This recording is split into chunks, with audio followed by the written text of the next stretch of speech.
Bienvenidas y bienvenidos a todos. Como sabrán, quienes han estado en las tres charlas o alguna de las dos anteriores, empezamos hace 2 semanas con esta idea de preguntarse qué significa las culturas en plural del espacio exterior, un poco para empezar a pensar que no hay una cultura en singular, sino que hay una diversidad de formas culturales de relacionarse, de una relacionalidad cultural con el espacio exterior. Estuvimos hablando que el espacio exterior no es nunca exterior. La Tierra es parte de una ecología cósmica. Hablamos de un sinnúmero de cosmologías, cosmovisiones, filosofías, ontologías indígenas ancestrales que hablan de esto, esta conexión que se ha ido perdiendo durante la modernidad, o no perdiendo, pero al menos cambiando. Y nos preguntábamos también qué significa esto de la humanidad en órbita, qué humanidad estamos hablando, a quiénes se incluyen, a quiénes se excluyen, y de la órbita terrestre, cómo se va pasando también ya a cuerpos celestes más lejanos como la Luna, Marte y otros lugares del sistema solar. Entonces empezamos hace 2 semanas con esta idea de astrocultura, tratando de definir un poco estas aproximaciones culturales desde América Latina, desde Europa, desde Rusia, desde China, desde Japón. Hablamos de varias culturas o prácticas culturales.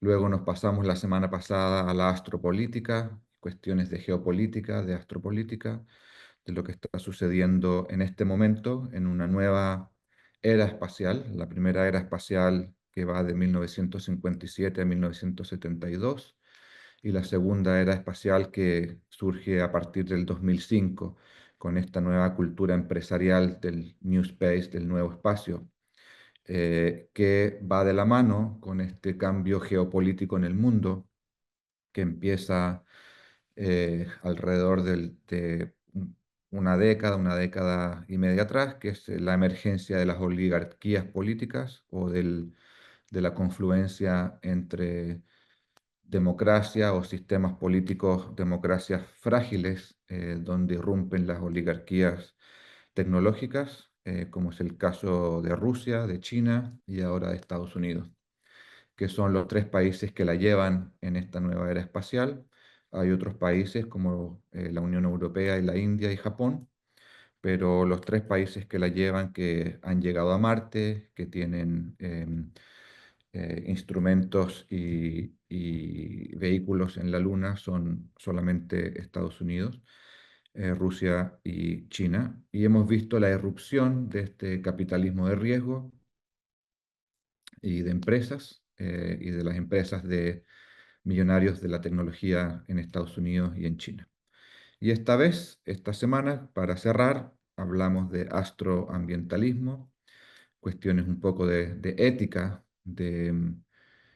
estamos preparados como humanidad, y una vez más quiero remarcar que la complejidad de hablar de una sola humanidad.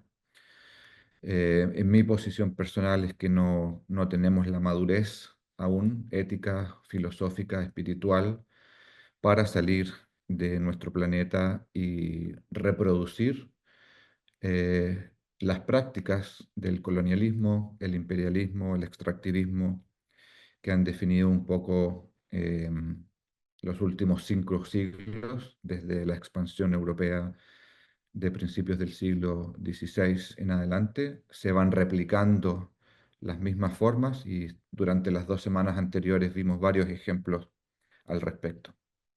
Lo que quiero hacer hoy entonces es partir un poco por la Tierra, de qué manera esta idea del astroambientalismo, que es un movimiento emergente, no es para nada ciencia ficción.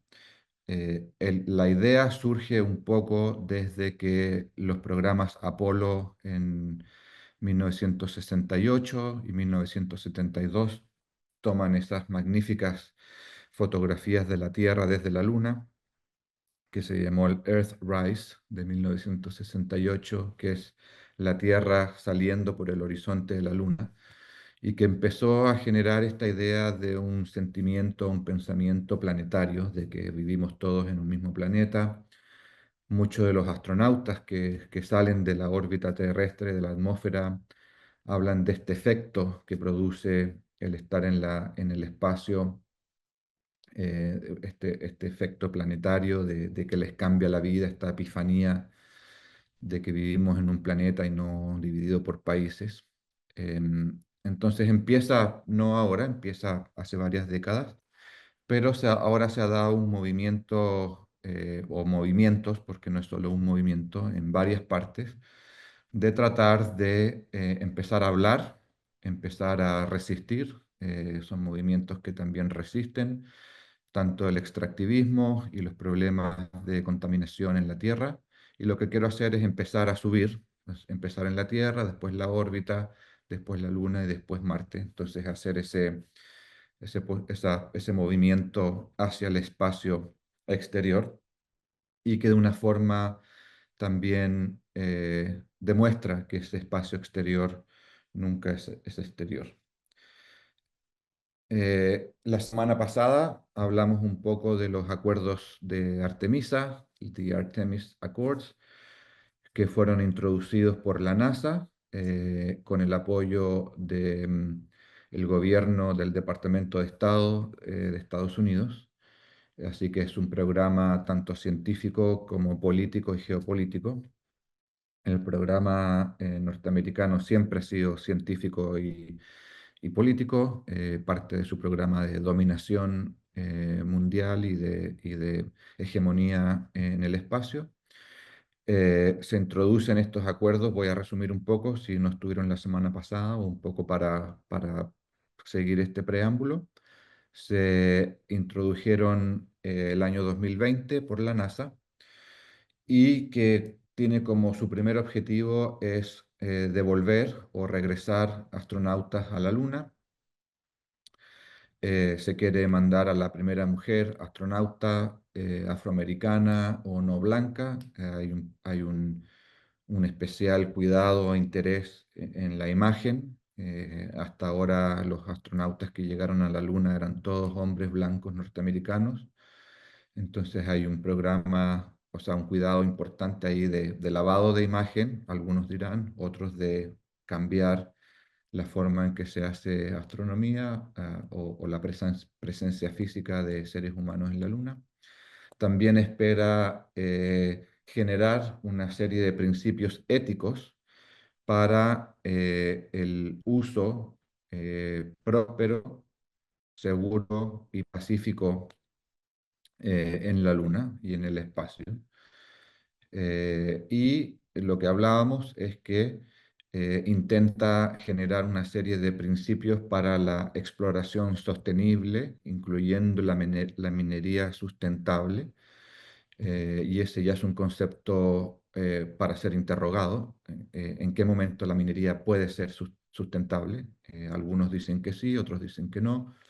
En mi opinión personal, yo diría que no, que la extracción de recursos jamás va a poder ser sustentable por lo que genera el impacto que genera en la tierra esa extracción de recursos, sobre todo la extracción de agua.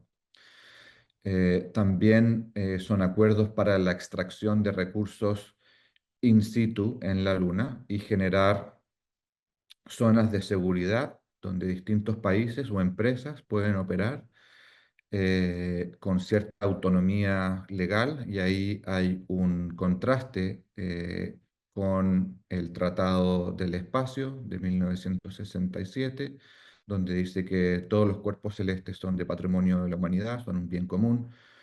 Entonces, este acuerdo Artemisa ya está generando una serie de problemas éticos, políticos, porque aun cuando hasta el momento solamente es un acuerdo que han firmado alrededor de 20 países, incluyendo Australia, donde yo vivo, creo que va a generar problemas una vez que ya las misiones estén en la Luna. El programa contemplaba regresar a los astronautas a la Luna el 2024. Eso no pasó. se le echa la culpa a COVID, que COVID retrasó, y ahora la idea es poner eh, botas a superficie lunar el año 26. Para eso va. Entonces, no es ciencia ficción, esto es una política muy, muy real. Hablamos también entonces de la importancia que tiene esta disputa en los imaginarios, la fuerza que tiene este imaginario hegemónico que se viene produciendo desde los años 50 con la carrera espacial y ahora se ve multiplicado, aumentado, empoderado por esta nueva generación de oligarcas tecnológicos, este sujeto que se conoce muy bien, que ahora tiene el oído del presidente más importante del mundo y que hay una conexión entre la exploración espacial, la explotación que se quiere hacer del espacio, con lo que está sucediendo en la Tierra y la geopolítica real en la Tierra. Hablamos de sus intentos de llevar a crear una nueva colonia en Marte, sus amenazas al gobierno de Bolivia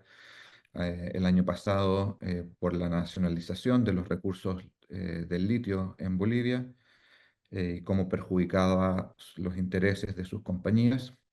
Entonces, hablábamos con Natalia al principio, este ensayista y filósofo argentino, bastante joven, creo que tiene ni 40 años, Michel Nieva, creo que en este momento reside en Estados Unidos, y este libro que acaba de salir, Ciencia Ficción Capitalista, habla un poco, hace un ensayo filosófico, eh, paródico, como mencionaba Natalia, sobre esta nueva oligarquía y el mensaje de que una vez más la utopía tecnológica es la que puede salvar al mundo y necesitamos un planeta B, porque el planeta A en el que vivimos ya va en un camino de destrucción y necesitamos un planeta B o necesitamos explotar todos los recursos del espacio,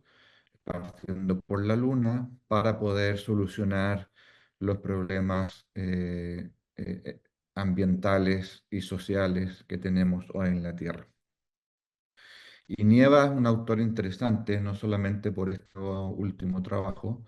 Lo interesante de este trabajo es que, como comentábamos anteriormente, la ciencia ficción ha sido una herramienta o un dispositivo contrahegemónico muy interesante. Desde los años 70 en adelante está el trabajo de Ursula Le Guin, Octavia Butler, Margaret Atwood, las más famosas de la ciencia ficción o especulación, ficción especulativa norteamericana, pero hablamos de todo un movimiento de astrofuturismo, futurismo indígena, una explosión de nuevos futurismos.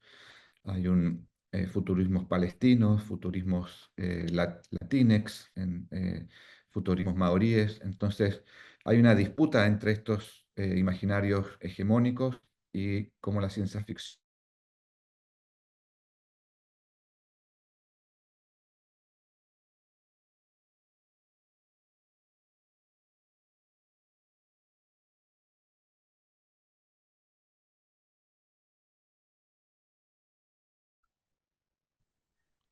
Oh, me Parece perdí. que sí, hay un problema, Juan Francisco, Algo. creo, con tu conexión.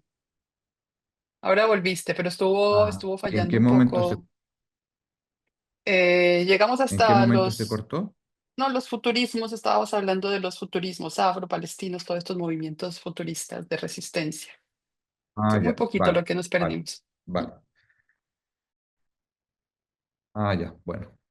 Eh, entonces lo que decía era que este autor, ensayista argentino, si me escuchan, ¿no? Sí, te escuchamos, sí, se ve un poco cortada la imagen, pero tienes que volver ¿Me escuchan? a... Sí, sí, sí, pero está congelada la imagen y tienes que volver a compartir la presentación. Ok. ¿No está la presentación? No, se salió de pantalla. Ah, ya. Disculpen.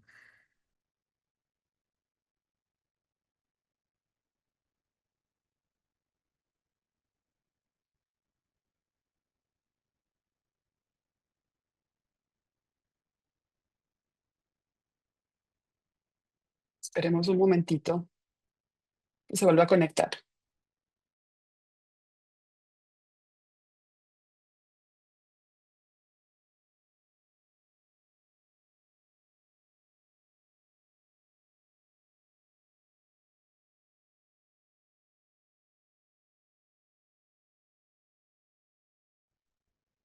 Me disculpo, no sé, em, no sé de lo que está pasando, así que mis disculpas. Parece que mi conexión está inestable, así que intentamos de nuevo, por favor.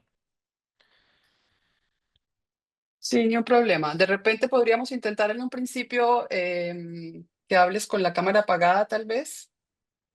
¿Ok? Es que no sé si puedo compartir pantalla con mi cámara apagada. Ah, tienes razón. Intentemos de nuevo. ¿Se ve ahí? Sí, sí, sí, se ve perfecto. Vale. Bueno, cualquier cosa, ahí vamos viendo.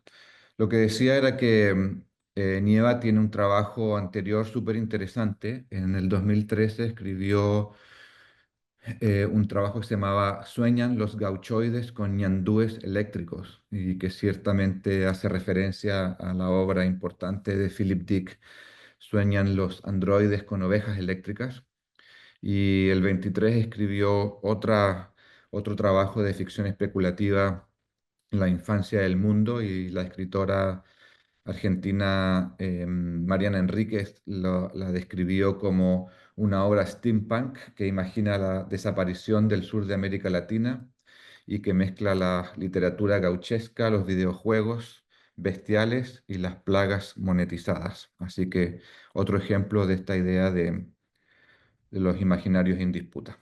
Ya para entrar al tema de hoy, entonces, hay una serie de trabajos científicos y desde las comunidades que se están haciendo que son importantes, que no siempre llegan a las noticias, que no siempre son temas de discusión en la opinión pública, que son todavía parte de un nicho de los movimientos sociales o sobre todo de la ciencia más comprometida.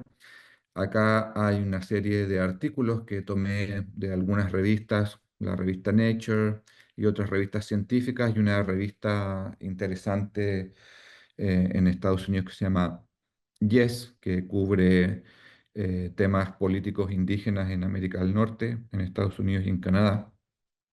La de la más a la izquierda de la pantalla la comentamos la semana pasada, cómo se han hecho estudios científicos de cómo el lanzamiento de los cohetes de SpaceX que se lanzan de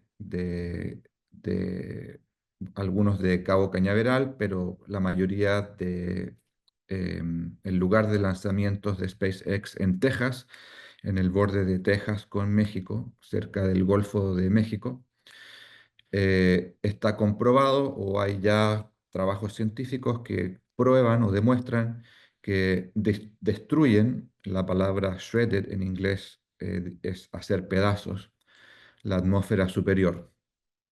Entonces ya hay una serie de estudios. El químico más problemático es el que se llama el carbón negro. No es el mismo carbón que está en las emisiones, por ejemplo, de los aviones. Ese es un tipo de carbón y de dióxido de carbono diferente, el CO2. Este es otro componente del carbón, del carbono, que se llama carbono negro. Algunos dicen que los efectos es que enfrían la atmósfera, entonces ya salieron quienes dicen que entre más cohetes se lancen, la atmósfera se puede enfriar y equilibrar el aumento en las temperaturas de otras emisiones, pero varios de los científicos dicen que eso no es así, son dos tipos de contaminación diferentes que están creando problemas importantes. Otro estudio al centro arriba, en la revista Earth Future, Futuro de la Tierra, habla sobre el impacto que tiene sobre la capa de ozono estratosférico y el cambio climático y de qué manera el lanzamiento de cohetes estaría contraviniendo el Protocolo de Montreal de 1987. Ese fue un protocolo que se firmó por cientos de países para eliminar ciertas emisiones y tratar de controlar la expansión de la capa de ozono, sobre todo en los polos. Ha habido una reducción de la capa de ozono desde el año 87, pero se cree que entre más cohetes se lancen, en este momento, en este año, se lanzan alrededor de 130 cohetes por año. Se cree que al final de la década van a ser uno o dos lanzamientos por día, entre 400 y 500 lanzamientos al año, y esa cifra seguirá aumentando si el modelo continúa el crecimiento que observamos hoy en día. El de abajo, el central de abajo, son estudios de cómo el lanzamiento de cohetes está creando problemas a la biodiversidad global, a los esfuerzos de conservación de biodiversidad, de qué manera los lanzamientos, todo el combustible y los desperdicios que van cayendo, eh, que son miles y millones de micropartículas en algún caso. Se ha medido el impacto que tiene sobre humedales, sobre animales, sobre todo sobre ratas, pájaros y otros animales, de qué manera estas micropartículas de contaminación quedan en el agua, quedan en el aire, afectan las plantas, etcétera. Entonces ya hay una serie de problemas a ese nivel.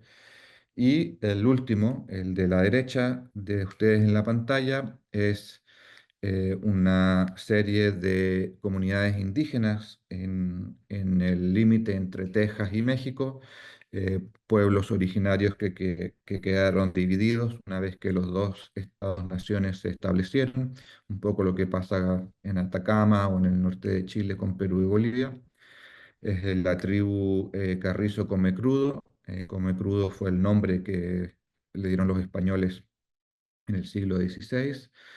Em, y ellos han demandado ahora a SpaceX, la empresa de Elon Musk, porque el efecto que ha tenido el lanzamiento de los cohetes y la contaminación sobre sitios sagrados de la naturaleza, espirituales, filosóficos, ontológicos, de historias y de lugares importantes para esta tribu de la nación Carrizo Come Crudo. Así que ahí hay como cuatro ejemplos de lo que está sucediendo. Este es un grupo interesante, un movimiento de ingenieros, científicos, artistas, teatreros, performance, artistas de la performance, eh, académicos humanistas. Algunos de los autores que están ahí los mencioné en clases anteriores, como Congo Astronauts, que es un colectivo con base en Kinshasa, en la República Democrática del Congo, que hacen todo este trabajo artístico activista de recoger residuos en los mercados, como fuese un poco el mercado, no sé, Franklin en Santiago, y construir trajes espaciales con desperdicio y chatarra en la Tierra, y hacer un poco este mensaje del impacto que tiene la carrera espacial. Y mencioné también el trabajo de Roger Malina, que es el primero que está nombrado ahí. Él es un ingeniero, astrofísico también, astronauta o astrónomo, que coordina el taller de arte y ciencia en la Universidad de Texas, ArtSci Lab se llama, y fue uno de los pioneros desde finales de los 70. Él nació en 1950, o sea, a finales de los 70 tenía 28, 29 años, 30 años, en generar esta idea de arte, ciencia espacial o arte espacial. El arte espacial que se desarrolla de los 60 en adelante siempre ha estado muy vinculado con la ciencia y muchos astrofísicos, astrónomos, ingenieros que también producen arte. Y hay otros, una serie de artistas, y la idea es pensar un poco si el espacio se puede pensar sin cohetes. Entonces está el trabajo del artista argentino Tomás Sarraceno, que construyó estos globos aerostáticos con solares, que no necesitan ningún tipo de combustible. Hay ideas de este elevador espacial, este ascensor espacial. Entonces hay una serie de ideas bastante frenéticas y disparatadas, pero interesantes, de qué manera, si es que vamos al espacio, no necesitamos esta tecnología tan violenta y tan contaminadora. Y Roger Malina es hijo de otra persona que se llama Frank Malina, que también lo mencioné porque él es el padre de la cohetería del programa norteamericano. Él es el fundador del Jet Propulsion Lab en California, del laboratorio de propulsión de cohetes. Ellos son los que adoptaron toda la tecnología nazi después de la Segunda Guerra Mundial, de los B-2. Eh, no sé, algunos dirán se lo robaron, lo adaptaron, se la trajeron a Estados Unidos y todo ese desarrollo tecnológico que los nazis estaban ocupando para otras cosas, el programa norteamericano lo ocupó para generar este programa de cohetería. Y Malina, en ese trabajo de El espacio sin cohetes, habla sobre los daños que no han sido estudiados por el programa de lanzamiento de satélites. Hasta el momento los cohetes son principalmente para poner satélites en órbita y en mucho menor medida para mandar cosas a la Luna y a Marte, eso es más en el futuro. Y siguiendo un poco la orientación del reloj, entonces habla de los efectos de salud, los impactos ambientales que hemos estado hablando sobre abejas, insectos, pájaros, la polución o contaminación que ya mencioné, de los escapes de los cohetes, pero también los metales tóxicos, la luz, lo que la polución lumínica, habla de daños a la propiedad, eh, también habla sobre el el fin de vida de los satélites, que es bastante corto, del desperdicio que queda en la órbita, impactos sobre los GPS, interferencia biológica en todos los sistemas vivos, ya girándonos al otro lado del reloj, los efectos en la productividad agrícola, efectos negativos en la ionósfera que acabo de mencionar, efectos en la predicción del tiempo, del clima, perdón, efectos la investigación astronómica, etcétera, etcétera, y efectos políticos en las leyes internacionales, la Unión de Telecomunicaciones Internacional, tratados como los que mencioné, el Tratado del Espacio de 1967 y conflictos en las relaciones internacionales. Así que hace todo como un diagrama de los desafíos que presenta el poco análisis de los efectos. Este es un proyecto artístico de un colectivo feminista en Alemania que se llama ¿Quién necesita feminismo? No hablo alemán, pero algo así como Wer braucht Feminismus? Que en el año 22 crearon esta serie de fotografías sobre la nave espacial Vulva, un poco para crear un discurso, una práctica en contra de esta estética fálica que presenta el New Space o el nuevo espacio. Viene no solo como un desarrollo tecnológico, sino que viene, como ya mencioné, con todo un aparataje estético y narrativo que ha sido calificado de muy fálico y que viene de los años 50. Eso es un poco en la Tierra. Ahora, moviéndonos un poco hacia la órbita, hay muchísimo trabajo sobre el desperdicio que hay en la órbita.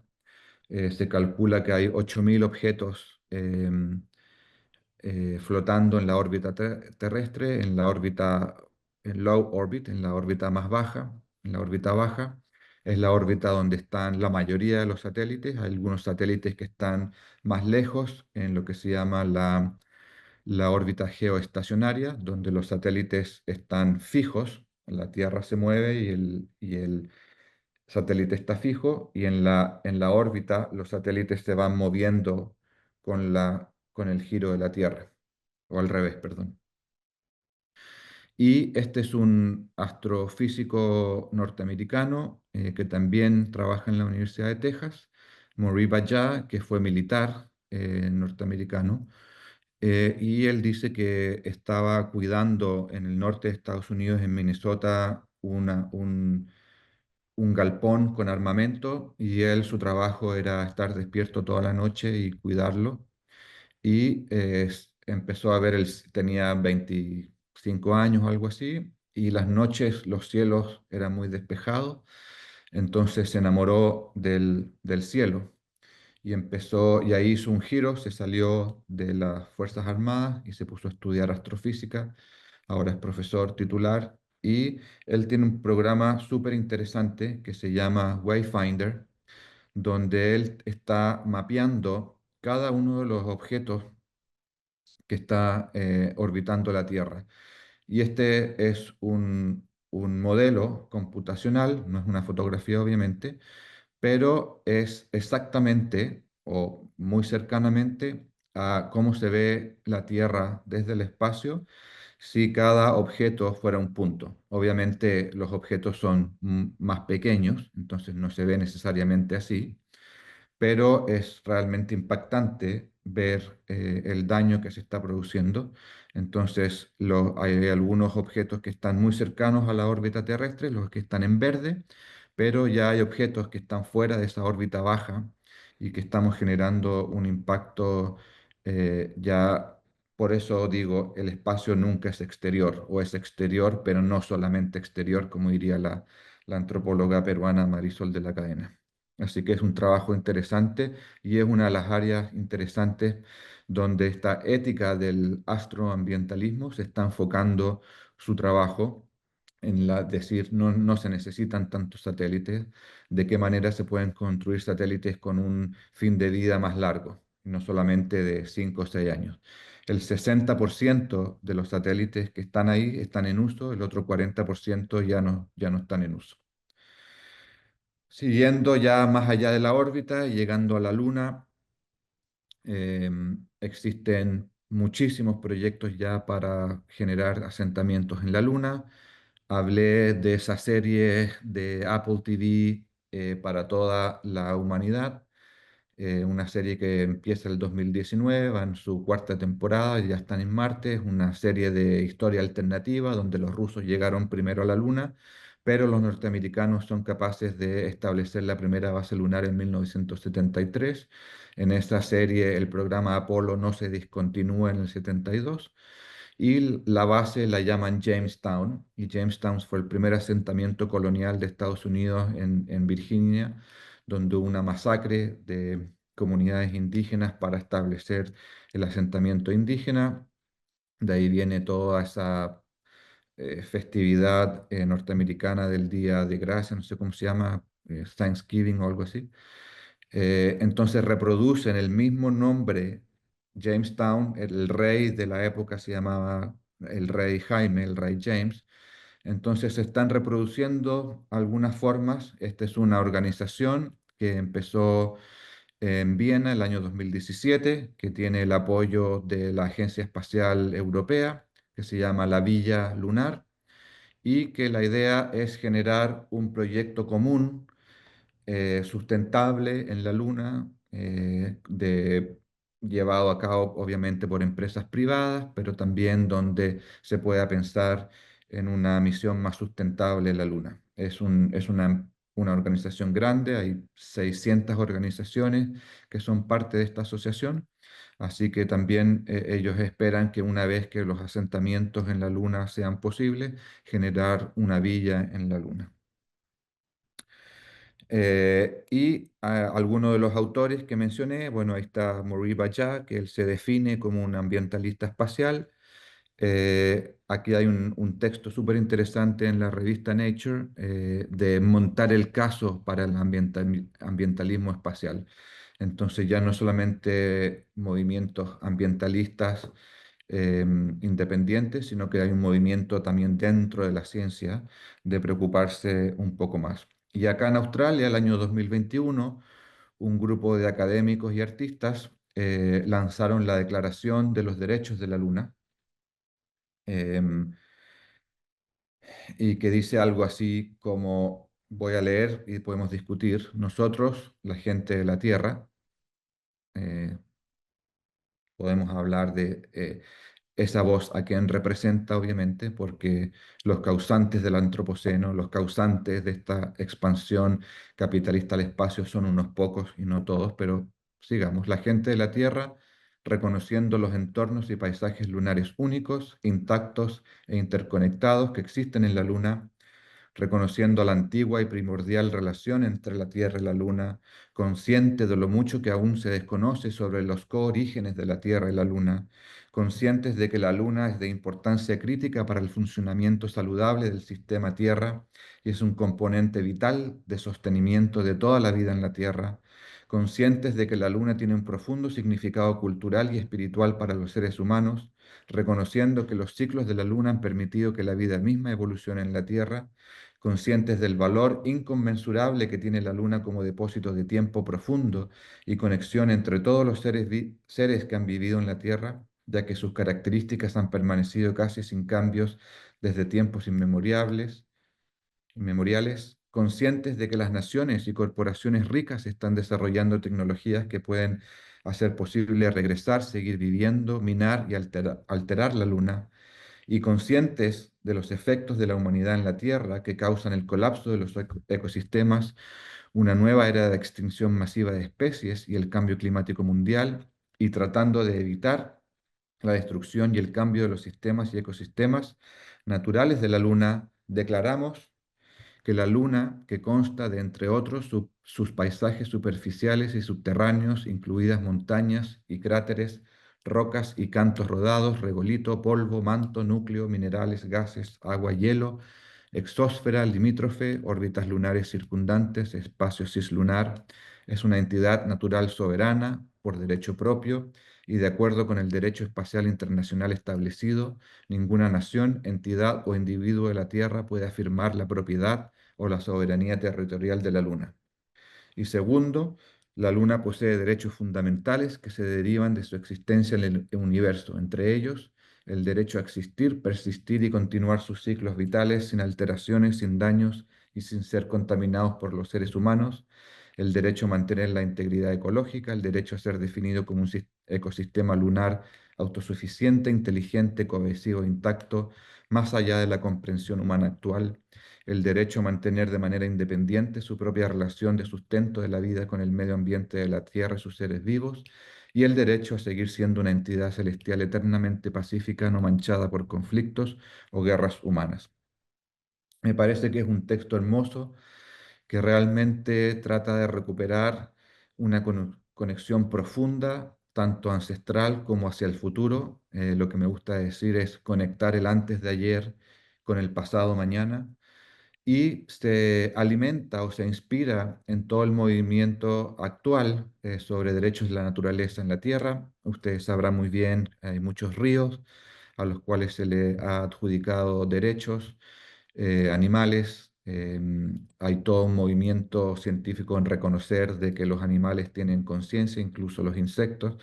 Entonces me parece que intervenciones como estas, que para algunos podrán ser quedar solamente en el papel, son absolutamente urgentes para poder repensar esta relación con la Luna. Y claro, los derechos de la naturaleza tienen muchos problemas a la hora de los cubos, de cómo se ponen en práctica estos derechos, quién habla por el río que tiene derechos, de qué manera en un juzgado o en una situación de litigación legal el río se puede representar a sí mismo. Hay muchos problemas o interrogantes con respecto a eso, pero aquí hay un paso muy importante, creo yo, a repensar esa forma. Este es el proyecto ya saliendo de la Luna hacia Marte.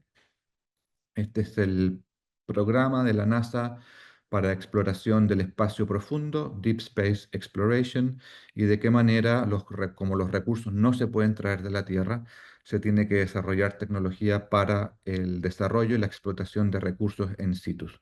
Entonces, la NASA, usando el programa Artemis, la idea es que la Luna va a ser un primer paso para la colonización o exploración del espacio. Entonces, sin la Luna no se puede llegar a Marte. La colonización de Marte se hará desde la Luna. Y acá está el programa, la iniciativa de innovación de la superficie lunar y cómo se espera replicar en Marte. Entonces hay como esta ansiedad por la innovación. Después de 400 años de innovación científica, todavía estamos en este estado.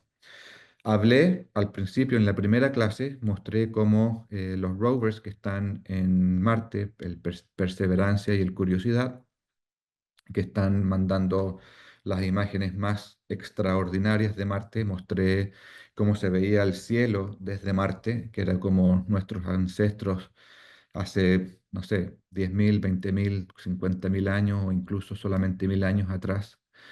Se podían ver el cielo. Y estos son los rovers que antes de ser enviados a Marte se testean o se prueban en diferentes partes del mundo, pero principalmente en el desierto de Atacama, en Chile, al sur, al suroeste de Antofagasta. La NASA tiene varios sitios donde testean.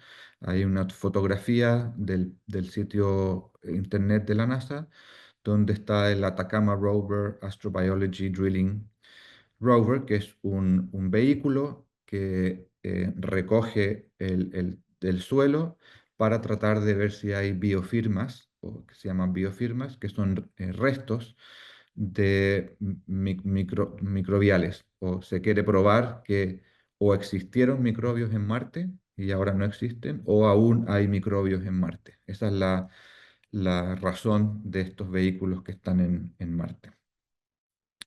Y este es ¿qué hora es? 9:15. 7:15 para ustedes. Este es un mapa que produjeron académicas de la Universidad Católica del Norte, junto con topógrafos y geógrafos de la comunidad tacameña de Toconao. Y me gusta porque es el ejemplo perfecto de cómo el espacio no es nunca exterior y la conexión que existe entre la astrocultura, astropolítica y astroambientalismo en la Tierra con lo que se está sucediendo ya fuera de la órbita terrestre. Si partimos por el norte, no sé si hay alguien aquí en la sala que sea de esta región, así que me pueden corregir cualquier defecto en mi interpretación. Si partimos por el norte, por Tocopilla, está la desembocadura del río Loa, bueno, un poco más al norte de Tocopilla, no se ve en el mapa, el río Loa es como una U.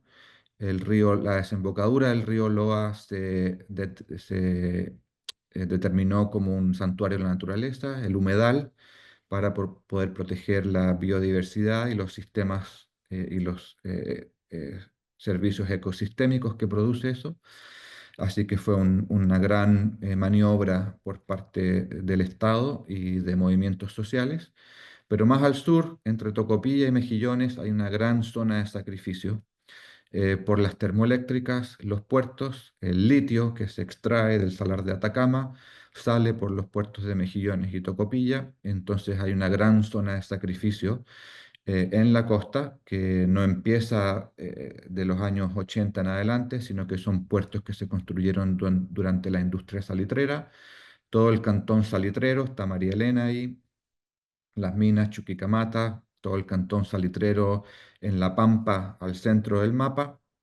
La Negra es una planta de procesamiento químico y de metales, donde también se procesa el litio que viene del Salar de Atacama, bueno, Antofagasta.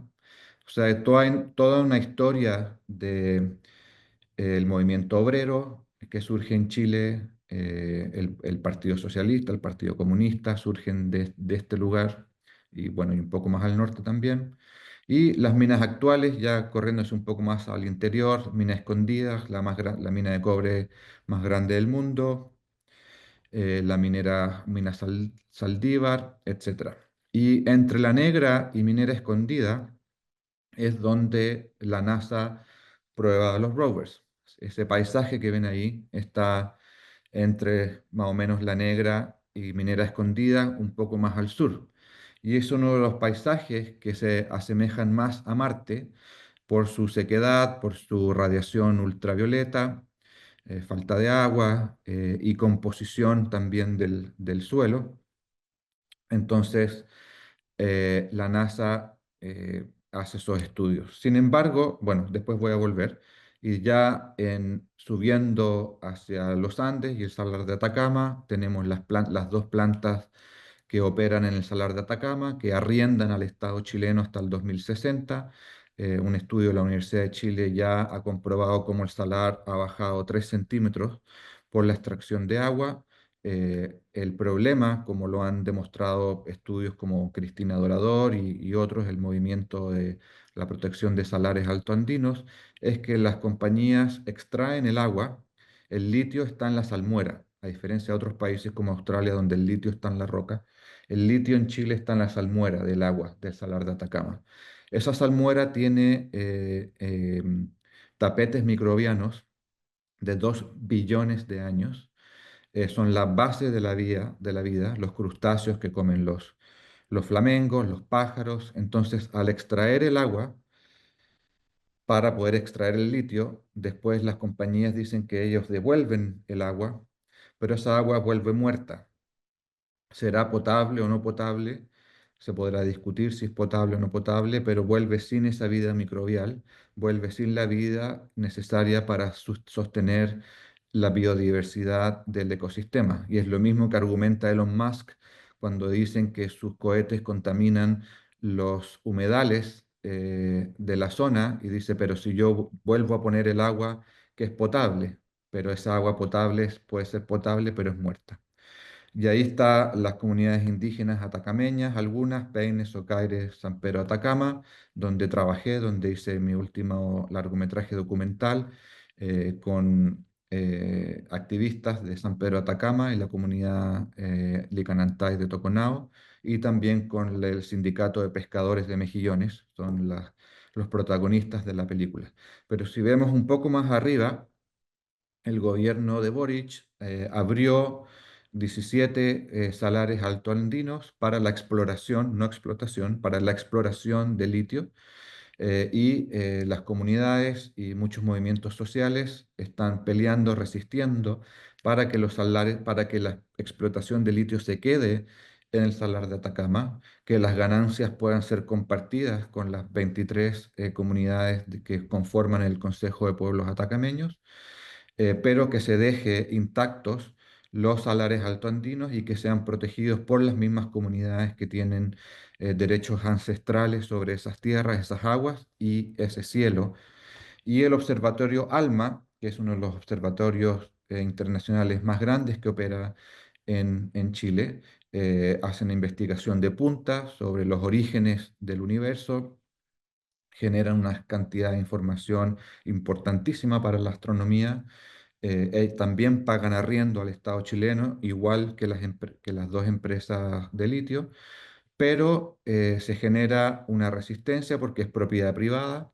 Hay rutas troperas que ocupan la comunidad de Toconao y otras comunidades, eh, acceso al agua de las quebradas. Como decía, la empresa del litio extrae cantidades sórdidas de agua en el lugar más seco del mundo, del planeta. Entonces, hay una crítica al extractivismo que hacen las compañías astronómicas, universidades, que extraen conocimiento desde el territorio indígena. Ese conocimiento no queda en el territorio, y no solamente no queda en el territorio, sino que no hay un emplazamiento o un entendimiento de que también hay conocimiento ancestral licanantay sobre el espacio. Donde están los radiotelescopios de ALMA es un lugar que se llama Chajnantor, que en la lengua kunza significaba lugar de despegue o lugar de ascenso, de donde se hacían una enorme cantidad de ritualidades o de ritos de conexión con los cerros, que son ancestros, que son los abuelos, pero también con el espacio. Así que hay toda una crítica ahí del extractivismo que también hace la ciencia. Entonces, es un territorio donde el subsuelo, la superficie y el cielo están completamente conectados con proyectos de extracción, de resistencia, de ancestralidad y conectando el antes de ayer con el pasado mañana. Y donde filmamos parte del largometraje Cosmografías, en esa área que decía al sur de Antofagasta, donde la NASA prueba sus vehículos, sus rovers. Hubo una oficina salitrera que se llamó San Gregorio. Esta es una foto de los trabajadores alrededor del 1920, que está en el Museo Histórico Nacional en Santiago. Y fue poco antes de una masacre, la masacre de San Gregorio de febrero de 1921, donde se asesinó a 111 trabajadores por parte de los empresarios dueños de la compañía salitrera y de la policía de ese entonces. Y no es tan conocida como la matanza de la Escuela Santa María de Iquique, que sucedió 15 años antes, pero como lo puso la bióloga Cristina Dorador cuando era constituyente, el desierto nunca es desierto, también es testigo del trabajo humano, de las injusticias y el dolor, a 100 años de la masacre de la oficina salitrera San Gregorio, que queda muy cerca de donde la NASA viene a probar los instrumentos que van a Marte, no olvidamos. Y ese es un poco el paisaje. Si uno cambiara un poco el color del cielo, que en Marte no es tan azul, y la nubosidad en Marte es casi inexistente. Hay veces que se producen pequeñas nubes pluma en la atmósfera de Marte, pero Marte prácticamente no tiene atmósfera. De hecho, se cree que si hubo vida en Marte, el problema fue que la atmósfera se desintegró, entonces no deja pasar todos los rayos ultravioleta y no tiene capacidad de mantener la vida, pero podría haber vida microbial subterránea. Y ahí fue donde exactamente a pasos, y quizás a metros de donde estuvo la oficina San Gregorio, es donde empezamos a filmar el largometraje Cosmografías. Es un personaje de ficción que ya había utilizado yo en mi película anterior, Anochecer en Gaia, del 2015, que filmé en la Antártica. Y hay un personaje de ficción que se llama Shuenun, que es una astrobióloga maorí. Tiene el parche en su traje de la bandera la bandera indígena de Nueva Zelanda. Ahí hay una primera eh, narrativa contrahegemónica. Ella está en Marte el año 2051, es la jefe de una misión que está pensada en un plan real de la NASA. La NASA quiere mandar el 2039 a recoger las muestras de suelo que estos dos vehículos están recogiendo para traer ese suelo a la Tierra y ver si hay indicios de vida microbiana. Entonces la película se basa en que sí, se descubrió indicios de vida microbiana y ella es la líder de esa misión para estudiar esa vida y las preguntas de qué significa que haya vida en otro planeta, pero hay todo un discurso de que Marte es un planeta sentiente, que las rocas le hablan, la arena le habla, y ella hace toda una conexión con su ancestralidad maorí. Los maorí son un pueblo de navegantes, fueron también un pueblo de navegantes polinésicos, donde grandes conocedores de las estrellas, y ella es una navegante espacial ahora en esa época. Esta es una escena de la película donde ella viaja en el tiempo y espacio y se deja un mensaje a sí misma. Entonces a la derecha es el personaje de Xue que viene a la Tierra justo antes de morir en Marte y de ser polvo, de volver a ser polvo de estrellas y que su cuerpo se desintegre en la superficie de Marte.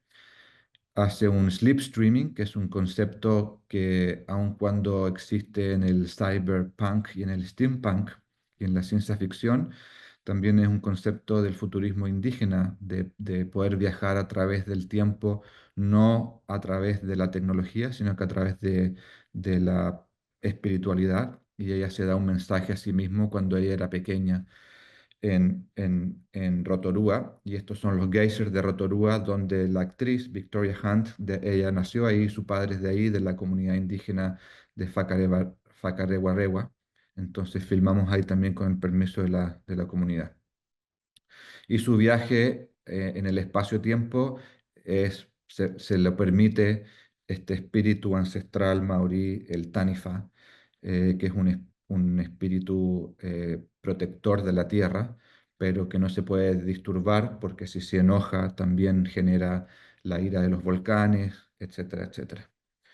Este es el espíritu de Tanifa que encarnó, y la parte de ficción está en la película empieza y termina con ficción y entre medio aparece el personaje porque ese personaje también visita Atacama.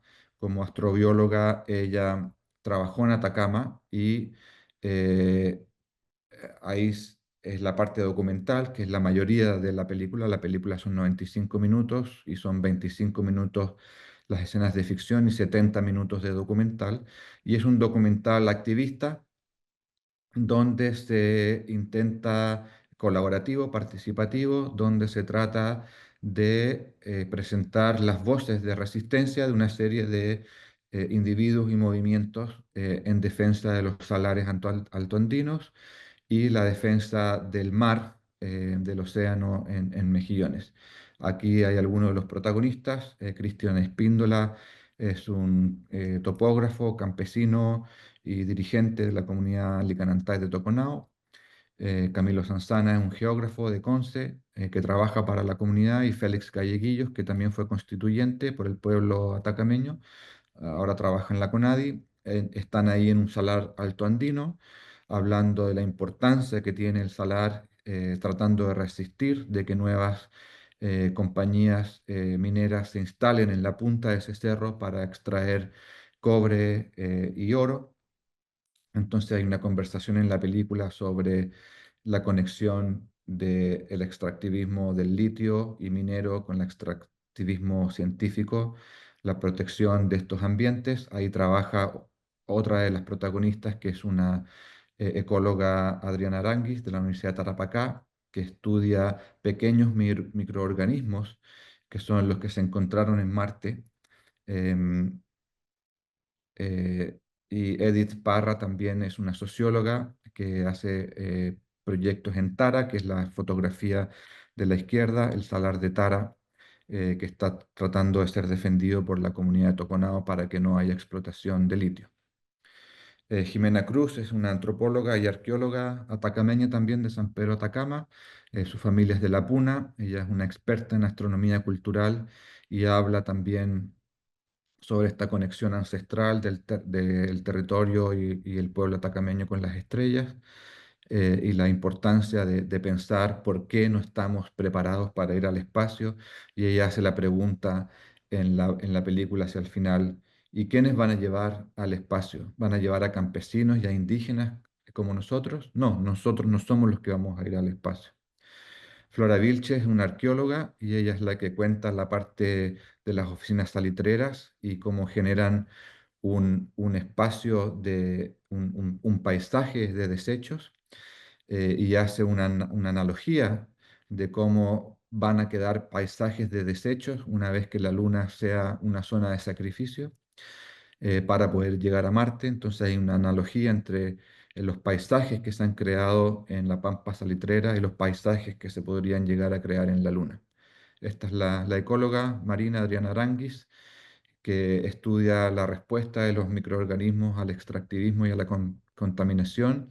Estudia las rotíferas, que son hembras que se reproducen, que desechan a los machos por no ser necesarios, y generan, se clonan a sí mismas, y hace toda una analogía con el feminismo como forma de colectivismo ambiental y de protección de los ambientes. Millarca Valenzuela, otra de las protagonistas, es una experta en meteoritos y ella hace la conexión de los orígenes de la vida en el planeta con los orígenes de la vida y estos tapetes microbianos que existen en los lugares donde se extrae el litio. Y José Sánchez es un dirigente sindical y un pescador realmente alucinante del Sindicato de Pescadores y Buzos Mariscadores de Mejillones, donde es una zona de sacrificio enorme, como ven en esa imagen, por las termoeléctricas que usan carbón, carbón que a veces se importa desde Colombia o desde Australia, y ha generado un desastre ecológico en el mar. Era un paraíso de la biodiversidad de este lugar hasta los años 60, 70, y José Sánchez es un activista protegiendo esto. Y bueno, aquí están los realizadores entrevistando a las científicas. A la izquierda, bueno, el de gris soy yo, y a la izquierda Mo Clark, que es una sonidista del pueblo Metis de Canadá, que es la esposa de Victoria, a la derecha con el gorro, que es la actriz de la película, y aquí está haciendo segunda cámara, entrevistando a las dos científicas en una sala alto andino. En fin, 9:30, me suena la campana, así que quiero terminar con algunos mensajes para resumir y abrir un poco para los últimos comentarios. Es que durante las 3 semanas hemos presentado un panorama muy general. No hemos podido entrar en tanta profundidad, pero eso es parte del taller. Era dar una pincelada más bien general para que nos hagamos preguntas. Es pesimista, creo que mi visión, como pueden ver, es pesimista, pero no pesimista porque sí, creo que es pesimista porque observamos lo que está sucediendo, y ese pesimismo lleva a la necesidad de actuar. No es para mi gusto, no es un pesimismo que lleva a quedarse en la casa a ver fútbol y evadirse. Es un pesimismo que nos invita a armar nuevos colectivos, a armar nuevas cofradías, armar, hacer maldades a través de prácticas artísticas o científicas para resistir estos imaginarios y estas prácticas, tanto en nuestro trabajo diario, como le enseñamos a nuestros hijos, como compartimos con nuestros padres, de qué manera podemos tener conversaciones cuando salimos a tomar una chela o estamos, de pensar esto y de ver de qué manera podemos aportar a generar estos nuevos imaginarios y prácticas. Y por eso me quedo con lo positivo también, aun cuando la realidad pueda ser pesimista y oscura. En esa oscuridad se ve la luz, y creo que tenemos algunos dispositivos y mecanismos a nuestra disposición para hablar, para patalear, para hacer trabajo que lleve a, como digo, a formar colectivos de resistencia que nos permitan repensarnos como humanidad en común, buscar los lugares en común para, si alguna vez llegamos al espacio, en mi opinión, ojalá que no, y si llegamos al espacio podamos llegar con la madurez, y que las personas que vayan tengan la madurez espiritual, filosófica y ética para no destruir el espacio como estamos en este momento habitando nuestro planeta Tierra. Les agradezco a todas y todas la atención. Ha sido para mí un placer enorme compartir mi trabajo y mis ideas, mis miedos, mis vulnerabilidades, mis esperanzas con todas y todos ustedes. Así que abro la sala para comentarios finales o preguntas.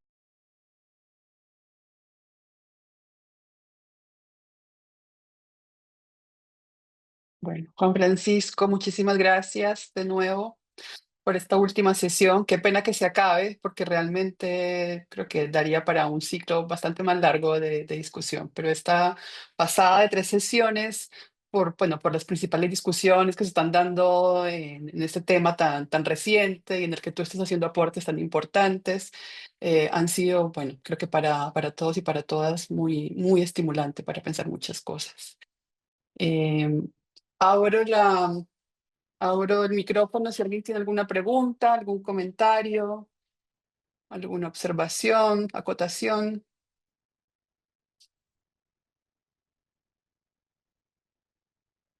Bueno, tal vez voy a empezar yo. Tenemos todavía unos minutitos, unos 15 minutos para conversar.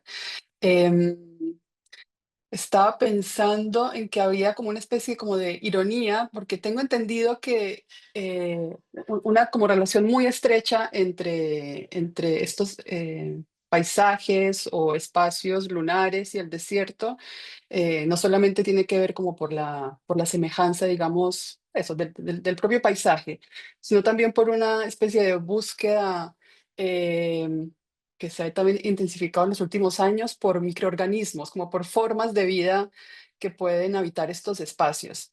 Y esta semana justamente estaba escuchando a Cristina Dorador, que tú la mencionaste, y Cristina, bueno, que acaba de lanzar un libro muy bonito sobre amor, creo que se llama Amor y microbiota, ¿cómo se llama?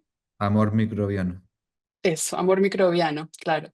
Y tengo entendido que estas últimas investigaciones de, bueno, de ella con su equipo ahí en el norte, tienen que ver con, bueno, con una búsqueda de vida, ¿no? De microorganismos, también para disputar el poder de las empresas extractivistas, ¿no? De la minería del litio, finalmente como para poder interferir en esta idea de que el desierto es un espacio vacío, así como también se piensa la Luna o Marte, ¿no? Como espacios muertos, como espacios vacíos. Y parece que desde ahí entonces, desde este encuentro o desde este también como descubrimiento de vida microbial o a nivel de microorganismos, desde ahí se podría, parece que dar una pelea, como una disputa a estos grandes poderes. Y por eso yo hablaba al principio de aquí como una cierta ironía, que de formas de vida tan minúsculas, ¿no? Como como en la mínima expresión de vida, pudiera darse como esta pelea o como confrontar de manera directa los poderes y todo este ímpetu tecnocapitalista que quiere hacer, ¿no? Que quiere hacer suyo finalmente un espacio exterior que también tú decías la sesión pasada, ¿no? Un espacio exterior que ellos están como dominando también al nivel de los imaginarios. Sí que quería, bueno, y además también creo que en tu película estás justamente explorando este tema, ¿no? De lo que pasa con los microorganismos y si llegara a encontrarse en la Luna o en Marte, ¿qué pasaría? Quería que pudieras abrir un poco más la discusión al respecto. Te lo agradezco. Sí, muchas gracias por la reflexión. Ese es un tema que a mí, en lo personal, me ha apasionado bastante. Como comenté en una de las sesiones anteriores, que creo que la semana pasada, algunos de los trabajos que escribí era sobre los microbios en la Antártica, porque la Antártica tiene un tratado antártico que del año 1959, que se considera uno de los éxitos de la Guerra Fría, donde Estados Unidos, la Unión Soviética y otros 12 países se pudieron juntar y hacer un tratado que permite proteger a la Antártica, pero que ese tratado estaba siendo vulnerado ahora por el interés por extraer gas, petróleo y hielo de la Antártica. Pero mencioné que había un vacío en ese tratado que era el capital microbiológico, que cuando se firmó el tratado no había un interés o un entendimiento, y ahora hay muchas industrias que lo que más hacen en la Antártica es extraer enzimas de los microbios. Se llaman, bueno, hay una serie de microorganismos que están adaptados a ambientes extremos, se llaman extremófilos, y hay algunos que están adaptados a salinidad, temperatura, muy caliente, muy frío. Hay algunos que viven en los fondos de los océanos, en los vents que se llaman. Entonces hay todo un surgimiento que empezó desde los años 70 por extraer estos extremófilos. Y desde el punto de vista de la industria capitalista, la visión es de qué manera las proteínas y las enzimas de estos microbios se pueden utilizar en biotecnología. Entonces está lleno de laboratorios biotecnológicos. Es como una edad de la búsqueda del oro. Hay una cornucopia, escribí alguna vez por esto. Entonces, esto sucede en los desiertos, en la Antártica, en el Ártico, en los fondos marinos, y al mismo tiempo va relacionado con lo que decías tú, Natalia, de los experimentos de astronautas de crear estas, se les llaman sitios análogos, donde se recrea en la Tierra como si fueran espacios muertos, como si estuvieran en el espacio y que fuera muerto, donde los astronautas viven un año encerrados y practican los sistemas, desde la psicología de grupo hasta los sistemas de supervivencia, y salen afuera con los trajes de astronauta. Y el más grande está en el desierto de Utah en Estados Unidos, que es el Mars, no sé cómo se llama, que está en territorio eh, navajo. Entonces, esta idea de que hay partes de la Tierra que son analogías del espacio exterior por estar muertos. Y nunca están muertos, no solamente porque tienen unas historias impregnadas en ese territorio, historias ancestrales y contemporáneas, sino que hay una serie de microorganismos. Y sí, el trabajo de Dorador va apuntando hacia eso, de qué manera entender la vida microbiana. Hay un concepto que me parece maravilloso que se llama LUCA, en inglés Last Universal Common Ancestor, el ancestro universal común más antiguo, LUCA por sus siglas en inglés. Y LUCA se cree que es un organismo que puede tener 2,5 billones de años, que fue el organismo del cual se desprende toda la vida en la Tierra desde entonces. Y Dorador, con otros académicos de las humanidades, un antropólogo que se llama Cristóbal Bonelli, escribieron un texto muy bonito donde se preguntan por la ancestralidad de estos microbios que habitan el desierto de Atacama, que están haciendo están siendo destruidos por la extracción del litio, y se preguntan éticamente qué nos da a nosotros los humanos el derecho de destruir vida que tiene 2,5 billones de años en este planeta y que, no sé si lo dicen en el artículo, a lo mejor lo estoy inventando, pero que yo pienso que a lo mejor uno de esos puede ser un Lucas, puede ser tan antiguo como uno de los Lucas que originaron la vida en este planeta, independiente si la vida se generó en este planeta o vino por un meteorito, y eso no lo sabemos todavía, pero independiente de eso,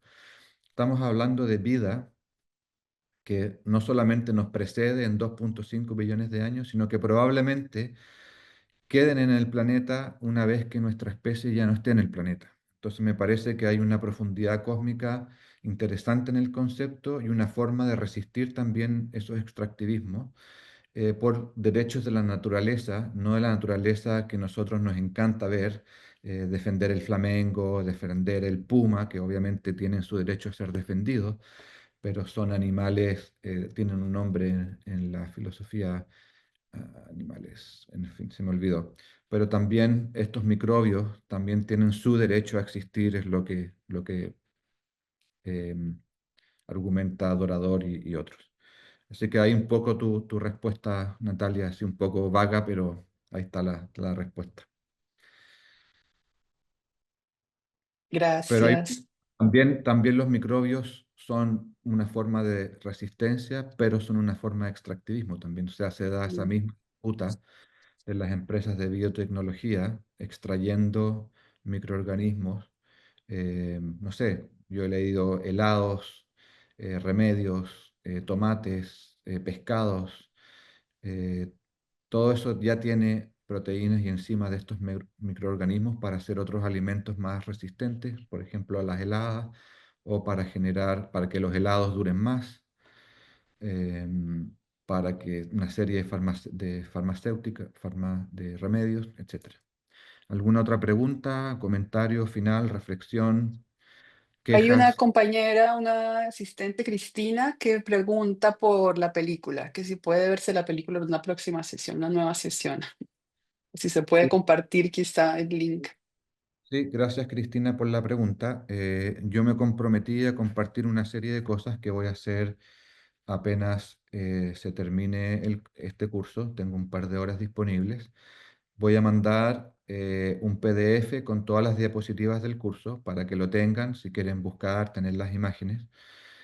Obviamente no tengo permiso para usar las imágenes fuera de este curso, así que les pido que sean cuidadosos con la propiedad intelectual, sobre todo cuando hay artistas, pero les comparto las diapositivas. Segundo, les voy a compartir un PDF del libro que está en inglés, que mencioné la semana pasada, que edité, donde hay una serie de estos temas, se tratan en mucho más profundidad. Me disculpo que esté solamente en inglés, pero como el PDF está en digital, está lleno de herramientas ahora de inteligencia artificial que traducen bastante bien.